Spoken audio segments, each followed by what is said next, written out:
Forces Radio invite you to sit back and enjoy another strange story by The Whistler.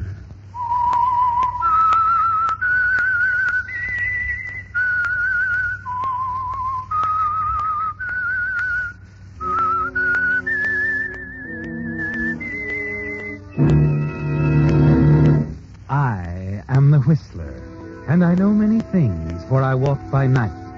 I know many strange tales hidden in the hearts of men and women who have stepped into the shadows. Yes, I know the nameless terrors of which they dare not speak. And now, the Whistler's strange story, The Prosecutor.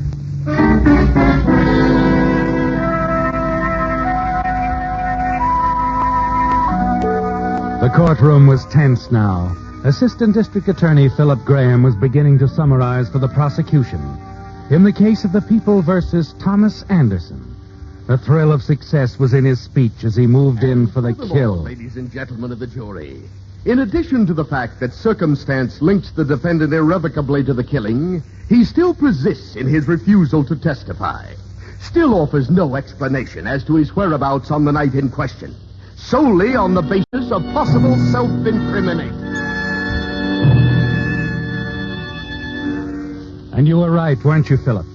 Less than 10 minutes after the jury retired, they walked back in with the verdict you knew was coming. And Tom Anderson was on his way to the cell in condemned row. But that wasn't all, Philip. No, far from it. Most important was what your colleagues were saying as they clustered around you. Well, this'll put you at the top of the heap, Bill. You'll have that mahogany desk, old man, in the Hall of Justice. And there'll be a brass nameplate, Philip B. Graham, District Attorney. You bet you. With this conviction, you can't miss.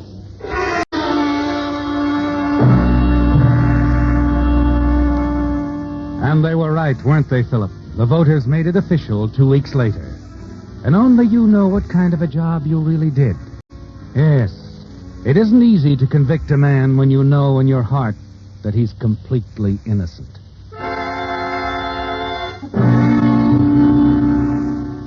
But you're not thinking about that at the victory celebration.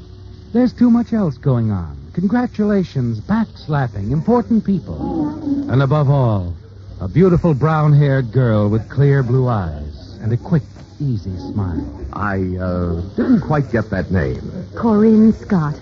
Oh, Mr. Graham, how wonderful to actually meet you. Not at all. The pleasure's mine. I know you've heard it many times, Mr. Graham, but, well, I thought you were magnificent at the Anderson trial. No, I was only doing my job. A public prosecutor. It's almost like playing fate. Oh, now, wait a minute. I mean, the idea of holding the fate of a fellow human being in the palm of your hand. It's a little frightening. Such responsibility. Yes, it is a responsibility. Of course, we make pretty certain of our facts before we step into a courtroom and start making accusations. Of course you do. Old American custom, you know, a man is innocent until proven guilty. But just think, Mr. Graham, in this case, the jury was about to let that killer go free. Why, if it hadn't been for you... Yes, I had a feeling about Tommy Anderson from the very beginning. It must have been a very hard fight. It wasn't easy. Of course, if a man knows what he's doing and... And where he's going. What do you mean? Well, I guess I admire ambitious men, Mr. Graham. I admire them very much. Thank you, Miss Scott. I probably shouldn't say this, Well, but... please do. Well, I think this is a silly way to celebrate anything so important as becoming district attorney. A stuffy reception and a lot of politicians. Now, if I were running things... Yes? I'd get rid of the politicians. I'd reserve a table for two at a little restaurant I know where the steaks are heavenly and there's vintage wine, crepe Suzette. And champagne? Veuve Clicquot, 1940, no less. How does it sound? You're a pretty good salesman. Well, that's all. That's what I do. And when would you do it? Oh, tomorrow night, perhaps. Say about 9. You know I'm a married man, of course.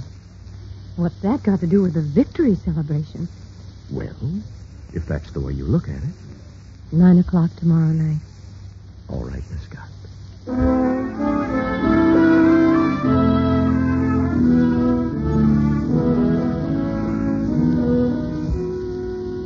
Philip, you know it's a foolish thing to do. But there's something in the way she looks up at you and smiles that makes it all sound very reasonable. And you forget about everything else. Your wife, your son David in medical school, his good friend, Professor Bentley, who thinks you're the greatest man who ever lived.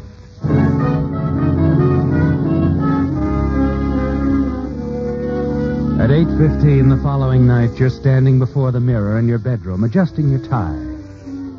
Corinne is lovely, isn't she?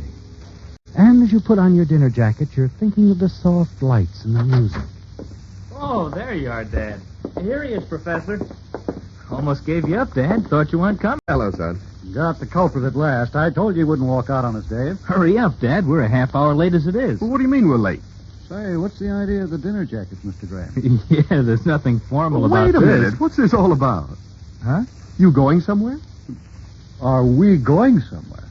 Dad, you didn't forget. Oh, forget what? Tonight, you promised you'd go. Promised I'd go where? Don't you remember? The faculty's having a father and son night. Professor Bentley's in charge. Good Lord, I did forget. Oh, I know, Mr. Graham. You're a busy man. Dad, you've never forgotten before. You've come with us every year now. I'm awfully sorry, son. Professor, I just can't make it. What is it? Where are you going? Well, it's a committee dinner, son. Very important. I simply can't get out of it. But, Dad... I said I can't get out of it. Let it go at that, will you? All right, Dad. I'm sorry.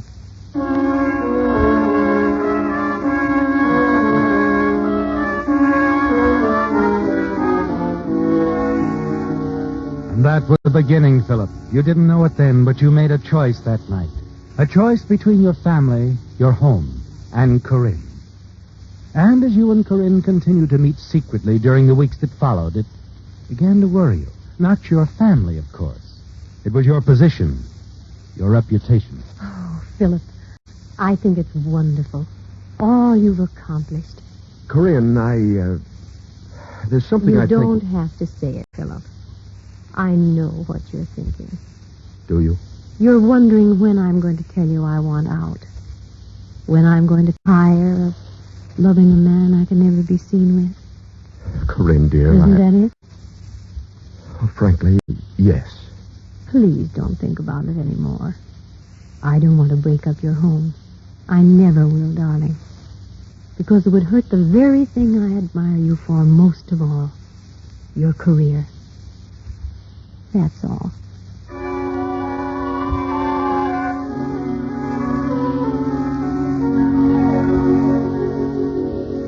Well, Philip, you can have it all now. Your family, your career, and Corinne. She's right, isn't she? The one all-important thing in your life is that nameplate on your desk. Philip V. Graham, District Attorney. And you know now that you'll never have to choose between that and Corinne. And then one night, a few weeks later, you return unexpectedly from a business trip and decide to drop in to see her before going home. As you walk up the steps out of the porch, you hear voices. Disturbing voices. That is just the way I feel about it. You can't tell me everything's over between us. It's got to be over. I can't turn my love off just like that. As you grab the handle of the front door, a rage wells up inside you, gripping your stomach, rising in your throat and bursting in your brain like a shell. Open this door! Corinne! Corinne! Philip, why did you come here? Never mind that. Who are you talking to? Philip, be quiet. Don't lie to me. Where is he? Philip. Tell me I heard someone in here. Where's he hiding? Oh, please, Philip. Get out of my way! You step past her. The closet door is partly open. And as you walk toward it, Corinne steps to the light switch, and the room goes dark. Turn on that light. Oh, here you are. I knew it. As you struggle with him in the darkness, you realize he's too powerful for you. He forces you back against the table. Your hand lights on a heavy metal bookend. In a blind rage, you swing it high.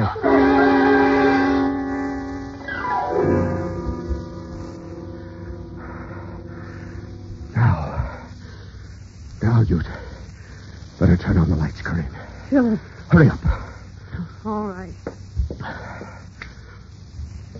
Good Lord. Oh, Philip, why did you do it? He didn't mean anything to me. Nothing at all.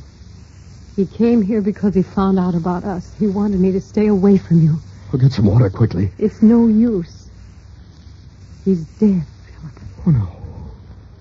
You've killed Professor Bentley, your son's best friend.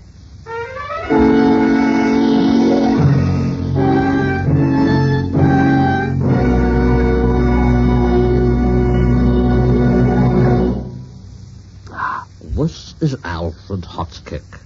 Does the name Jean Nicot mean anything to you? Perhaps it should, and I shall tell you why. 400 years ago, Jean Nicot was a respected scholar and diplomat. He wrote many learned articles and compiled a dictionary of the French language. Quite appropriately, his own name came to be part of most later dictionaries. For you see, while Monsieur Nicot was serving as ambassador to Lisbon, he became fascinated by a strange plant that had been brought over from the new land of America. When he returned to his own country in 1560, he took some specimens of the plant with him, and in this manner he introduced tobacco to France. Nicot's countrymen began to associate his name with the smoke-producing leaves. But the older Indian word, which sounded like tobacco, became more common. Nicot, however, was not completely left out. His name lives on in nicotine, the poisonous drug in the plant he introduced to France. So there you have the moral of my story. Beware of those who would name something after you. Should it be the wrong thing, you may find your good name poisoned.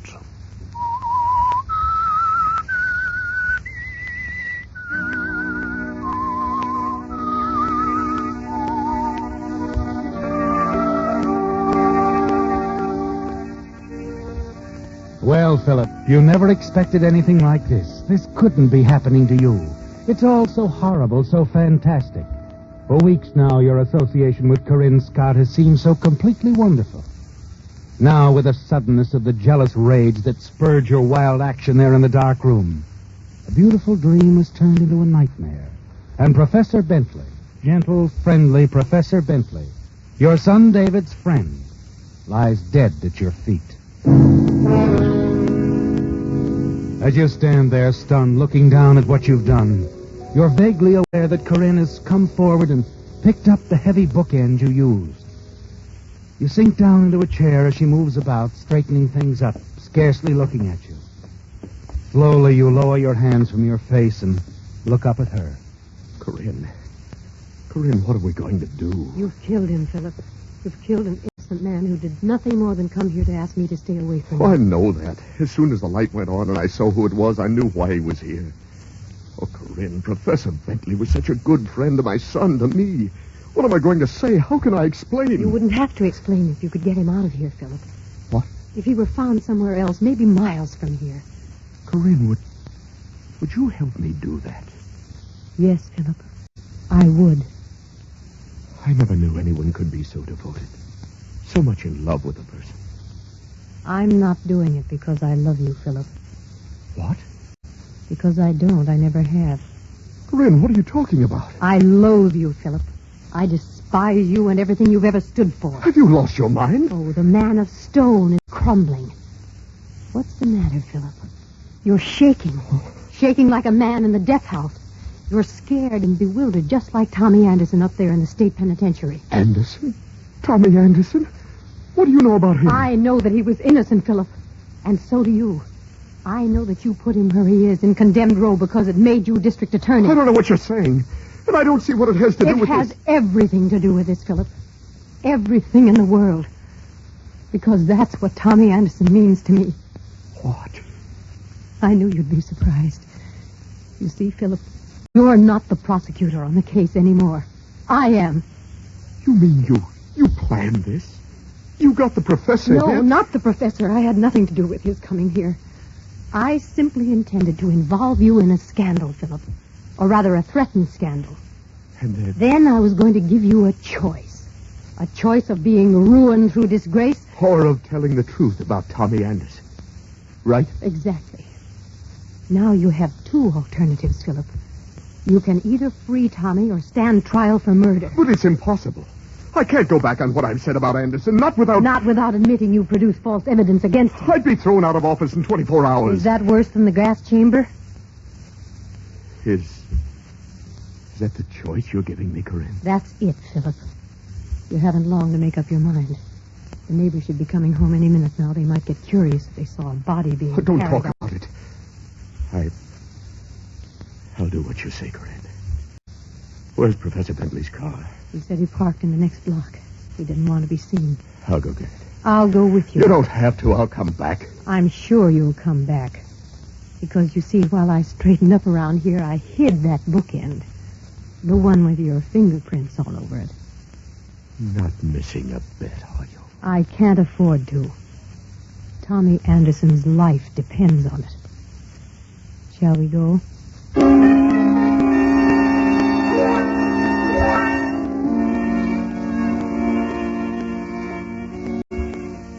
You find the professor's car a block away. Run it into the drive alongside the duplex. Corinne helps you carry the professor's body out of the house to the car, warns you to call her soon, and returns to the apartment. In the next half hour, you live your life over, don't you, Philip?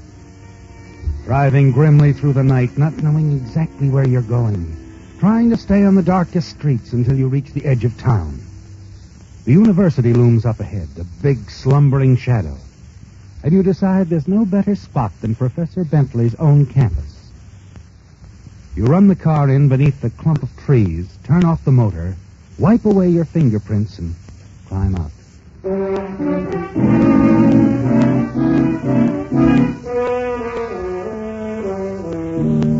Some distance from the campus, you swing onto a trolley car and get off 20 minutes later and walk the few blocks to your home. Not much hope for sleep, is there, Philip? Nothing to do but wait for the axe to fall. The minute the morning papers hit the streets. Extra paper, extra university professor slain, extra.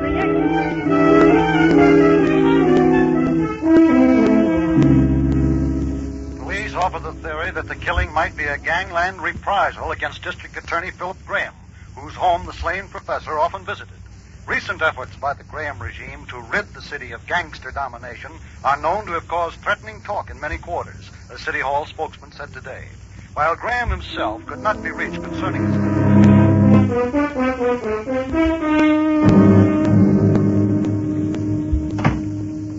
Hello, Phil. Hello, Matt. Anything new? Wish there was. The boys have been on it 48 hours now without arrest. You're not giving up, are you? You know me better than that. The day I give up, I'll resign as police commissioner. We know what the professor meant to you and your boy, Phil. We'll get the guy who did it if it takes us 20 years. Oh, just a second. Yeah. There's a Miss Scott calling, Mr. Graham. Wait a minute. I told her you were busy. She says it's quite important. All right, put her on. Hello, Philip? You called at a bad time. I'm busy with the police commissioner. Go ahead, Phil. Don't mind I'll me. be brief, Philip. I've waited 2 days now. That's all I intend to wait. I want a signed statement about Tommy. Look, I'll have to see you first. I told you I'm not going to wait any longer. It had better be tonight. All right, tonight. 9 o'clock? Make it 10. All right, 10. And I wouldn't be late if I were you. No, of course. Goodbye. Appointments, favors, business as usual. What do they think I am, anyway? Tough on you, I know, Phil. Well, I better get back and see if the boys did anything with the one lead we've got. What's that? A girl? A girl? We think the professor had a date with a girl that night. Some dame who was paid to lure him into the trap. You mean on the campus? Nah, he wasn't killed on the campus. We knew that from the first. He was probably murdered in the girl's apartment. Oh. I see. We're checking every move he made that night. We'll find her, if she's alive. What do you mean by that? Well, she's a pretty important girl. To both our side and theirs. I wouldn't be surprised to find her in the river one of these mornings. I'll see you later, Phil.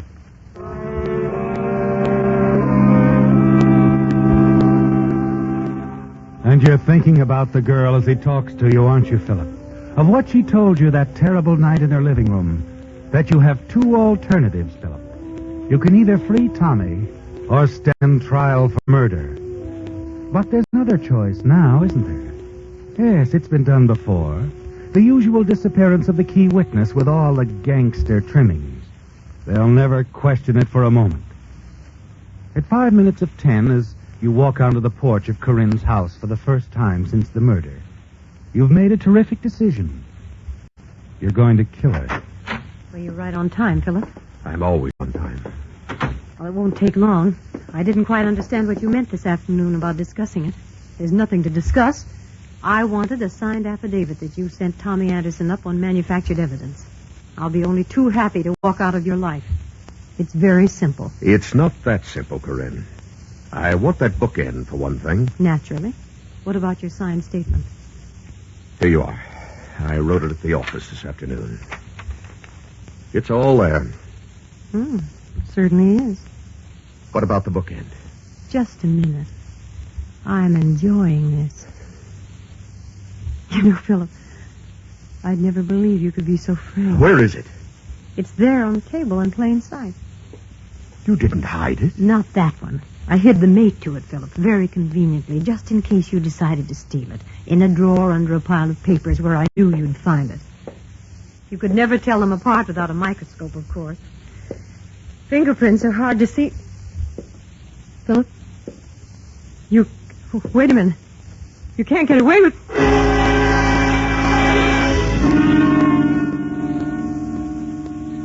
Sorry, Corinne. It's too bad you didn't realize there was a third choice.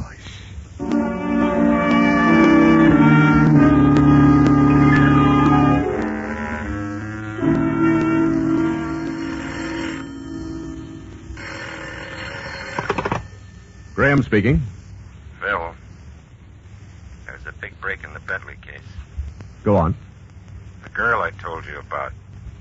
She's more than a theory now. She's a corpse. Found her dead in her apartment this morning. Any idea who did it? We know who did it, Phil. That's pretty quick work. You want me to send a car for you? For me? I'm afraid so. Where are you? In her apartment.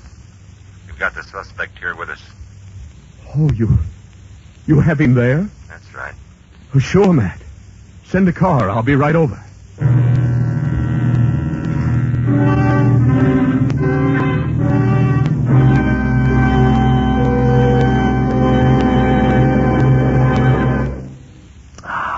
This is Alfred Hotchkiss speaking.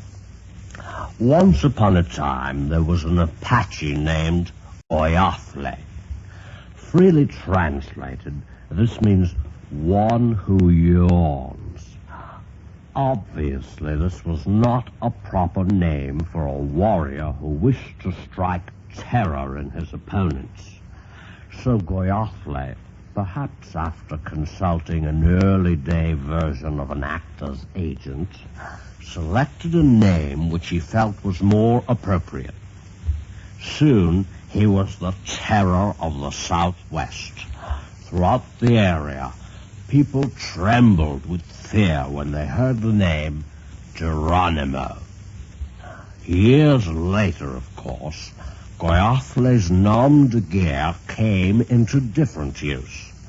American parachutists added it to the English language when they cried Geronimo as they leaped from their planes. The exact meaning of their cry is a bit obscure. Old Geronimo, by the way, did not die in battle.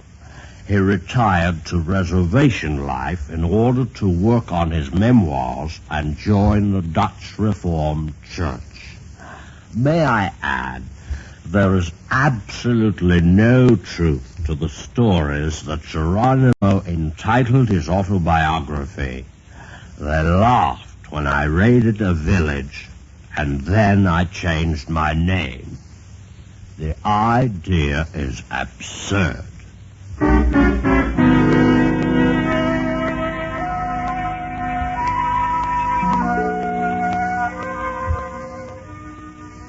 Well, Philip, it was a terrible moment, wasn't it? Listening to Police Commissioner Matthews telling you over the telephone they knew who killed Corinne Scott, while your mind reached out frantically for some detail you might have overlooked. The bookend, the bottom of the river where it belonged, the affidavit, carefully burned after you left the apartment, fingerprints, tire tracks, witnesses. You'd been too careful for that.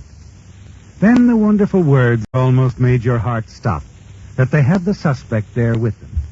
Someone else, Philip, had made a mistake, a staggering, wonderful mistake. The homicide squad is all over the apartment when you arrive. Well, glad you got here so soon, Phil. I dropped everything, of course. Where's the suspect? In the bedroom. You know, Phil, I wish there was some mistake about this. Huh? For the first time in my life, I wish I had nothing to do with cracking a case. What are you talking about? Bring him in here, boys. Matthews, what do you mean by that? I was hoping we'd be wrong. There's just no other answer. And the guy comes walking right out of the victim's house and can't tell why. David. Hello, Dad. He won't say a word. I was waiting for my father. She called me up early last night, Dad. She said she could tell me something about what happened to Professor Bentley. I came on over and she told me everything. I see.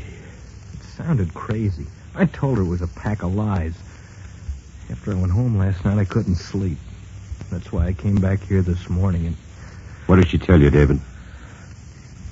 I've said all I'm going to say. You know what that means, of course. I think so. Dad.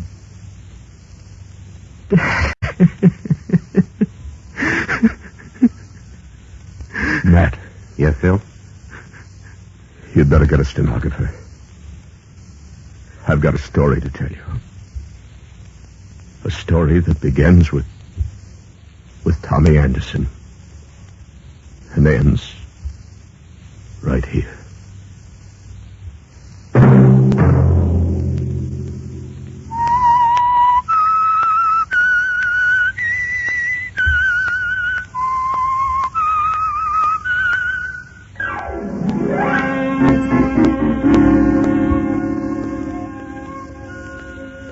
Featured in tonight's story were Bill Forman as the Whistler, Frank Nelson, Jeanette Nolan, Bill Stratton Jr., Hal Gerard, and Herbert Litton. The Whistler was directed by George W. Allen, with story by Joel Malone, music by Wilbur Hatch, and was transmitted overseas by the Armed Forces Radio Service.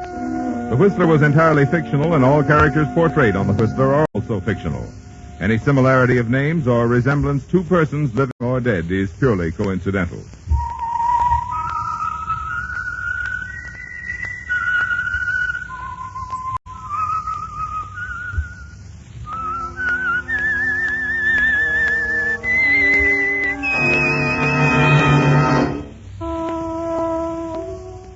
Tune in again next week at this same time for The Whistler.